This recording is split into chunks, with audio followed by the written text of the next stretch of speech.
back to my YouTube channel. Today I'm going to be flipping these two antique nightstands that were at one point a vanity. I've seen this done and I've even done it myself, but when I got these, they were already in nightstand form. You can just tell by the style though that they definitely did come from a vanity desk and have since been changed into two nightstands. So I got these two pieces for free from some family, and although they've gotten a makeover before, I think it's ready for a new and a more modern one. Now, before we get too far into this video, please make sure that you guys are giving this video a thumbs up and subscribing down below if you aren't already. Doing those things really does help small channels like mine grow. Interacting, like giving that thumbs up and commenting, really tells the YouTube algorithm that you like this content and to push it out to more people, so it really does help a lot.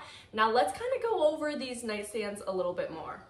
These nightstands are very unique in its style, its finish, color, and hardware. But I think the height of these nightstands are perfect and pretty standard too, which will be a great selling point.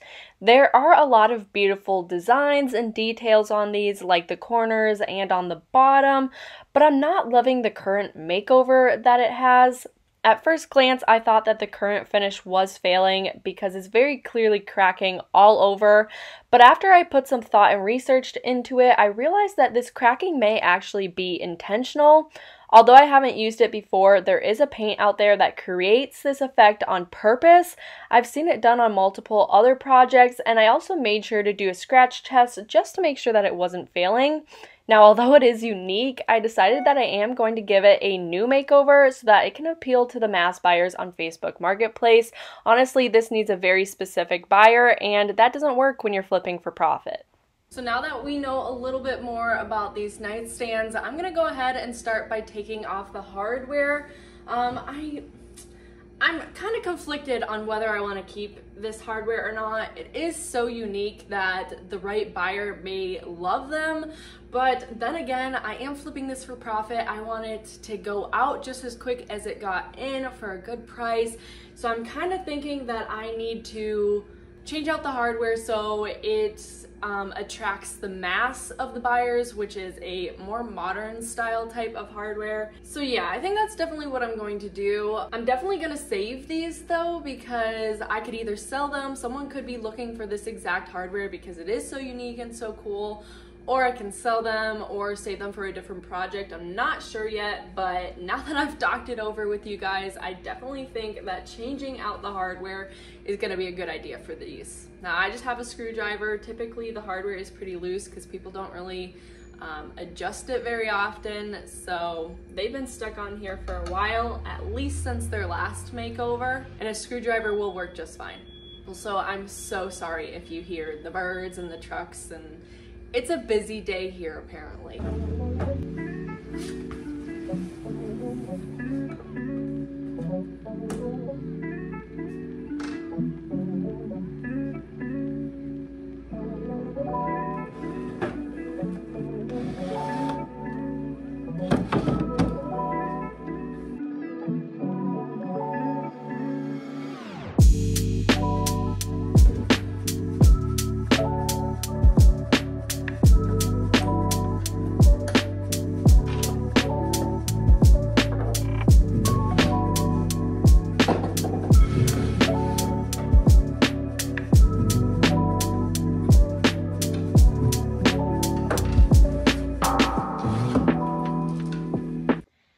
Now I'm thinking I'm going to be doing knobs on these pieces, and because there's two hardware holes, I'm going to have to fill in all of them so that I can drill one new hole right here in the middle. So these are going to have to be filled in, but before I can do that, there's a lot of dust under where the hardware was, so I want to make sure to go ahead and clean that off. I just have my bucket here, and there's warm water and vinegar in this. That's a great cleaning solution, so I'm gonna go ahead and use that.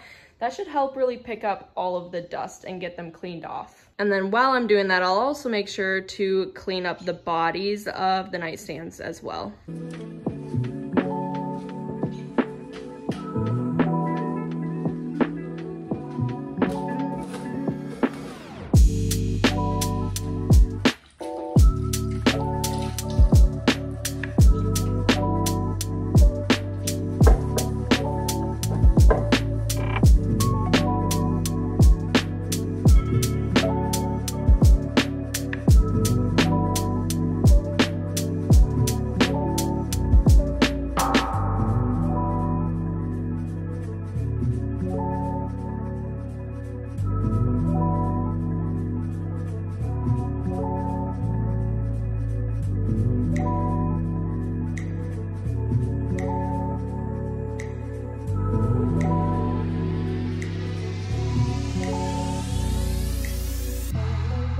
back to the drawer fronts here. I'm going to be using this dry deck spackling to fill in the hardware holes like I was talking about. There's also a few gouges that I think I can fix with this, so I'm going to go ahead and get this started on these so that it doesn't delay us from moving forward in this project. It can take 2 hours for this stuff to dry, and sometimes it does take a second coat of it. So I'm gonna go ahead and get this on now. I really like using dry deck spackling specifically over wood filler because it is very beginner friendly.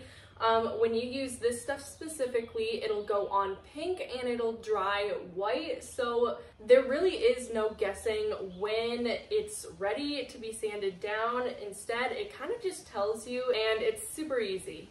Well, you guys, it's about 2 hours later and the wood filler is now dry, but it's now raining. So I need to get the pieces outside right here to start sanding it down, a good scuff sand and sanding all the wood filler. But because it's raining, we're gonna have to wait. So hopefully we'll get this project done today. I don't know. All right.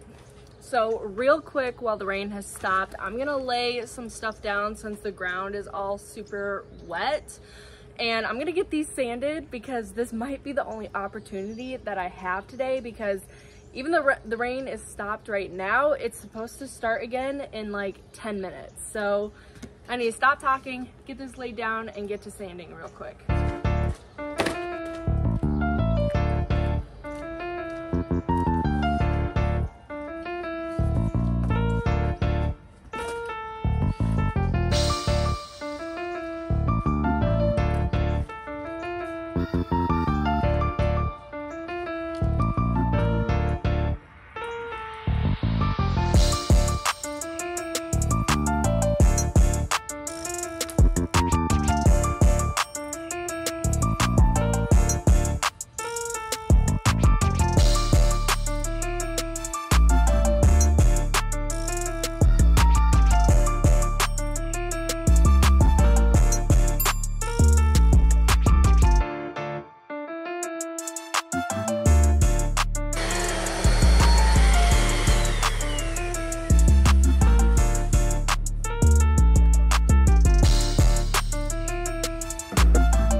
So I think we are going to be good with just one coat of the wood filler, or of the spackling.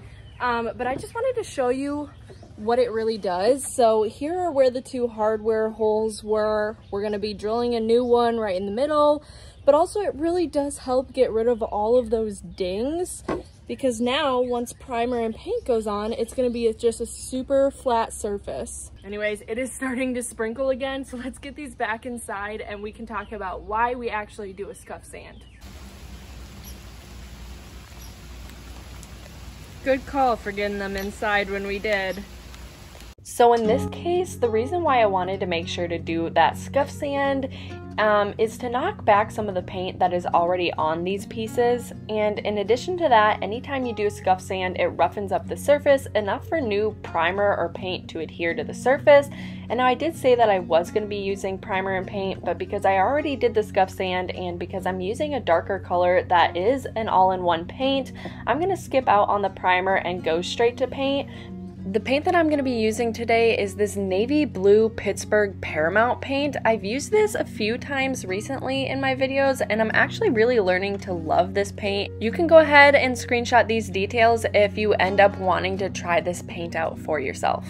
A lot of the pieces that I have found to flip recently have been either gifted to me by friends and family, or found off of Facebook Marketplace for free. That's the awesome thing about spring cleaning, is that most people just really want to get things out.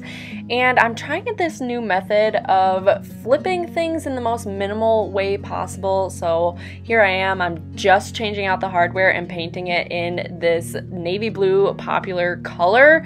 And I'm not gonna sell it for a lot. I'm gonna sell it for like $225, which is good for doing this all in one day. And I'm gonna do that for multiple projects and see if I can get more money throughout the month rather than selling it for higher prices, because I want it to go really fast. The point of this is hopefully I will sell more pieces and make more money throughout the month rather than selling them at a high price and waiting for the right buyers. And I don't really know how this is going to go. I don't know if this is a smart decision or not, but it's definitely trial and error for me.